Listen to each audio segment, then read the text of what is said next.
Well, as those who are watching and listening would understand, the government will do everything we can to avoid industrial action, but we have to prepare for the worst case scenario. We have been making preparation for many months now for a potential junior doctor strike, and I have to be really upfront with the public. We'll do everything we can to do as much mitigation as possible, but if a junior doctor strike does go ahead, it will be hugely significant, and potentially tens of thousands of patients will be affected and have their procedures or treatment cancelled. So it is really significant, and that's why I'll do everything in my gift to try to avoid industrial action. But the sense of it, you're confident of hopefully preventing that with the new offer that you're going to be making?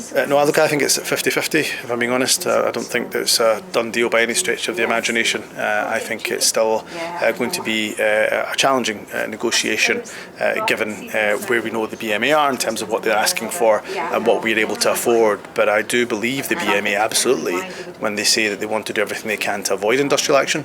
We want them to avoid industrial action, so I'm hopeful that together, through a bit of compromise on both sides, we can get a deal done. And I'll get into the detail with junior doctors directly tomorrow, but what I can say at this stage is I'm prepared to offer our junior doctors the biggest ever uplift seen in the history of devolution. It will put, if accepted, thousands of pounds into the pockets of our junior doctors. And again, they'll be worth every single penny.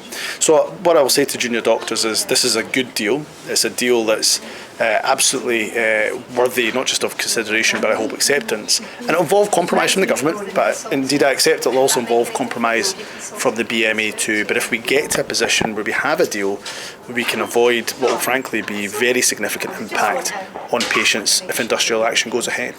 So there's been some suggestion that the previous offer, which of course was rejected, was the best and final offer.